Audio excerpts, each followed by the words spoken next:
What's going on, YouTube? Kamikazevondoom here with some breaking news regarding the Division 2. So sit back, relax, grab that popcorn, don't forget to hit that like, subscribe if you haven't already, and let me know what you think in the comment section below. But all of this information and more is on my Twitter page, X if you're nasty. So follow me over here at Kamikazevondoom for anything Division related before I make a YouTube video. But alright, this was just posted by the developers. And, well, special report incoming, agents. A new season is almost here. Tune in on February 24th for the Year 6 Season 3 Burden of Truth live stream, where we will break down everything coming your way. Don't miss it. Now, I, of course, will not be live streaming this on Twitch. Whenever they do their live streams on Twitch, I will be streaming it on YouTube. So Monday at 10 a.m. Eastern, make sure you jump over to my YouTube channel and you will be able to watch all of this live with me. We will do the live reaction, Q&A, and everything in between. Now, what exactly is this going to detail? Well, just to give you a quick breakdown again, we can go over the patch notes, but there will be an Agent Kelso Manhunt Scout. So every week will be a new Kelso Scout. I already did a video showing you a little first look at what those are going to detail, whether it be hidden behind binary code or what have you. There is also a seasonal journey revamp that I've made a video on. There are new named weapons that I released a video on earlier today. And yes, I keep saying I made a video on these things because there's a lot of information. There's a lot of stuff coming Tuesday, and there's a lot of stuff that they are going to go over on Monday. So I'm trying to prepare you for all of that. So on top of the Agent Kelso Scouts, on top of the new seasonal journey revamps and the new named weapons, we will have the new exotics, as well as so we had all of that. Then we have the new modifiers, right? So the new modifiers are called Rogue Momentum. And in my opinion, it's the best thing they could have done with the modifiers. It will make a lot of people happy. No matter what build you have, these modifiers will work with you. Where this past season, the modifiers were kind of making you play in a certain play style, where the new modifiers starting on Tuesday, they work with all builds and they just make you stronger with everything that you do. Now we can jump over to the Trello board and see what else is in store for us. But that was everything off of the top of my head. And remember, this live stream will happen on Monday, and then we will be able to get our hands on everything come Tuesday. But here are the known issues. Here we go. So the three categories that we are interested in is the reported, investigating, and in progress. So the reported seems to be the exact same. Nothing has changed. The investigating, the only thing that has changed is the True Sons bounties not dropping from open world activities. They always spawn in Constitution Hall. This is not... they're investigating this, but this is not happening to everybody, and it is not on all platforms, so I don't think it's a big thing. I believe that was just a problem during that one Manhunt Scout, and I think enough people complained about it to where they're investigating the issue. But it was definitely not something that was happening to everybody. The rest of these investigating issues all seem to be the same, and all of the in progress issues seem to be the same. Now here is the big stuff, all right? So these are the patch notes from the PTS. So this is what to look forward to come Tuesday, all right? We will have the new global modifier, the Rogue Momentum. Now this will build stacks just by eliminating enemies with anything, skills, weapons, grenades, doesn't matter. Any sort of kills or enemy eliminations will help your modifier, no matter what. Now, some of the enemies will be blacklisted. It'll have a little icon over their head, If they are blacklisted enemies and you take them out, you will gain a significant more amount of momentum.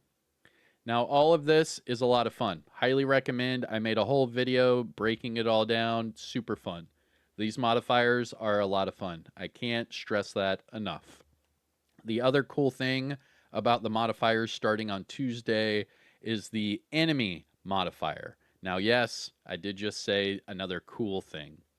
The cool thing about this is that the enemies do not scale until you progress in the season.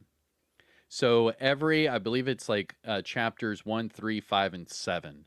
So on chapter 1 of your journey, mission 1, the enemies will be at their bare minimum. Then whenever you hit journey mission 3, they'll be increased a little bit. Journey mission 5, they'll increase a little bit.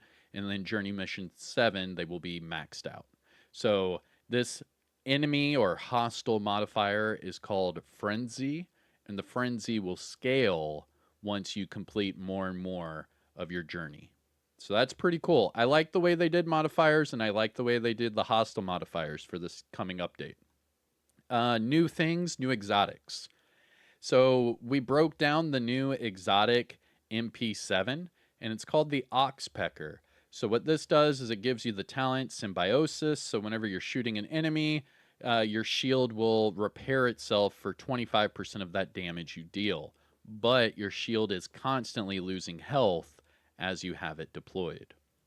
A lot of people are hit and miss with this new exotic. It's okay.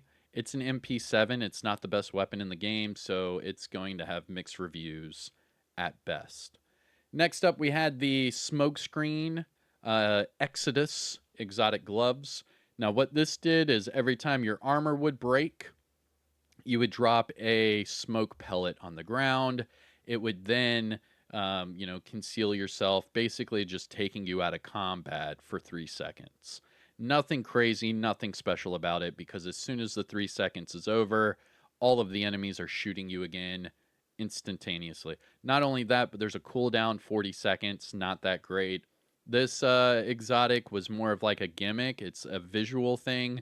It does not confuse any enemies. It doesn't do anything for those enemies. All it does is take you out of combat for 3 seconds. That's it. Now for PvP, it's a little bit different. So on armor break in PvP, it'll drop a smoke pellet. You will also receive pulse resistance, and it'll hide your name tape. Now the thing about this is that they can still see you. Now, yes, it does drop a smoke pellet on the ground, but they can still see your silhouette through the smoke. So yeah, you're not getting pulsed and they're not seeing your name, but they can still see where you are and where you're moving and everything, even with the smoke. Like I said, it's not really an impairment. It's more of just like a visual gimmick, but it does get you out of, combat for a couple seconds. The third exotic that we will be getting come Tuesday is the Birdie's Quick Fix. This is the exotic backpack with that talent combat medic.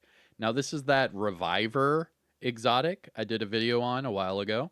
Now, what this does is it basically just helps you if you're reviving an agent. So you get damage resistance, they get damage resistance, and then whenever you do a successful revive, you also get a +1 skill tier. It can give you overcharge. It's cool, but it's really hard to recommend when there's other backpacks with better talents out there. Next up, we had the new brand set that's coming here on Tuesday. It's called the Shiny Monkey. You get skill duration, skill efficiency, and repair skills to go along with the named backpack, giving you perfect energize, and the named knee pads, giving you that status effects attribute for the knee pads. Not bad. It's okay. I mean, 16% status effects. It's cool. But again, the brand set doesn't give you status. It gives you duration, skill efficiency, and repair skills. So the status effects is not really the best thing here. I really, really wish that this was like a crazy repair skills attribute. I think that would have been cooler, going with like a 30% repair skills or like something ridiculous with all of this going into repairs and helping each other out, I thought that would have been the avenue to go. But they chose status effects, which is okay, but it's just going to be a waste putting it with this brand set. And then that will move us towards the new gear set. Now, this new gear set is godly. I really hope they don't change anything with this gear set. If they do, I just hope they make it better, because this gear set will help you and your allies at the exact same time. So all of the damage you do with your skills will heal you and your teammates. Now, depending on if you have the chest piece or the backpack, that dictates the healing that you get, or if you get normal healing or bonus armor with that healing. So the chest piece and backpack do help out a lot, but I highly recommend just going with the chest piece, because that helps out your healing and your allies' healing. And you don't really need that bonus armor with the healing, where you could use something like Adrenaline Rush or, Bloodsucker, Perfect Bloodsucker to go in that place. Next up, we have the new named weapons. I did a video on these earlier today. We have the new named RPK and the new named FAL to go with the new weapon talent. So the new RPK is called Rusty, and it comes with the talent Perfect Pressure Point. Now, Perfect Pressure Point will amplify your weapon damage by 15% to all status affected enemies. Now, as soon as the status is up, you do not do that damage.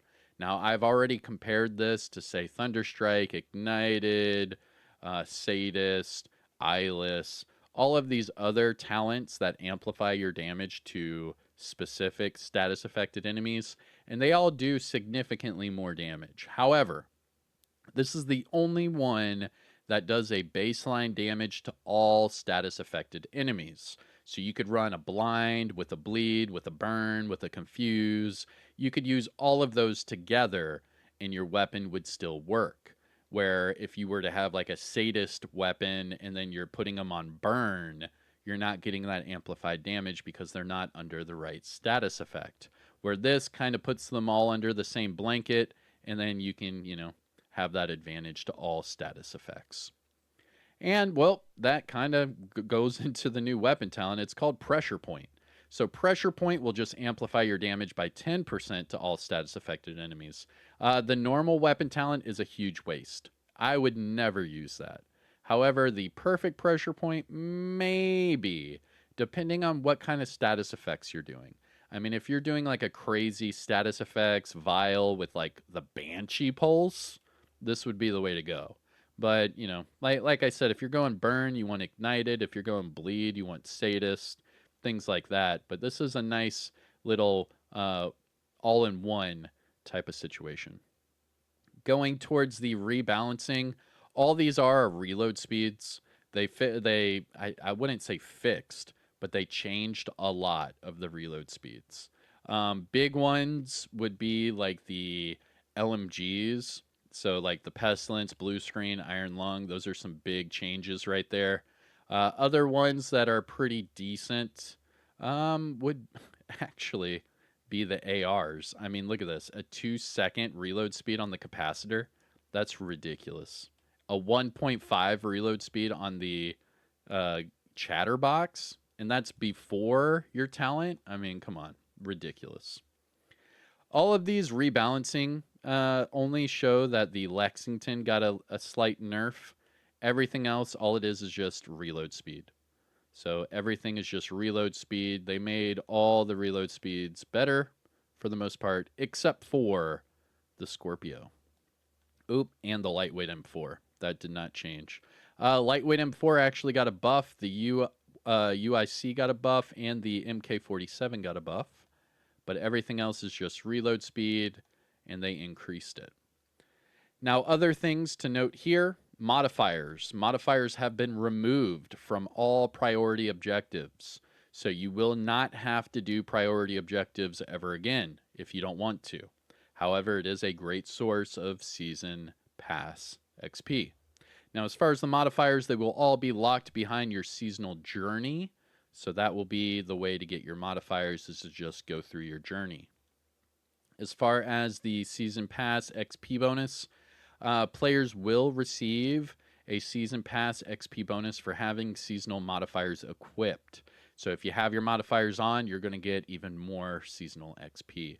Not only that, but now we will get seasonal XP from main missions, countdown, conflict, descent, summit, open world activities, and dark zone activities. Let's see here. The Warhound, the Elite Resource Convoy, the Elite Territory Control objectives have all been removed from the priority objectives, and you will now get reroll bars automatically refill every 24. Well, so 3 every 24 hours, so that's 1 every 8 hours. So you get a new reroll every 8 hours. Pretty cool, right? And that, my dear agents, is everything coming Tuesday. Now, yes, they will be doing a live stream to reveal more, probably give us like a trailer and some other cool things to look at. But that's all the information coming at you on Monday, and then we will be able to use all of that in the game come Tuesday. But that is it for me. I am Kamikazevondoom. For all of this information and more, just follow me over here at Kamikazevondoom on Twitter, X if you're nasty, and you can get all of this Division news before I make a YouTube video. But again, take care of yourself, enjoy the rest of your day, and I'll see you in the next one. Peace out.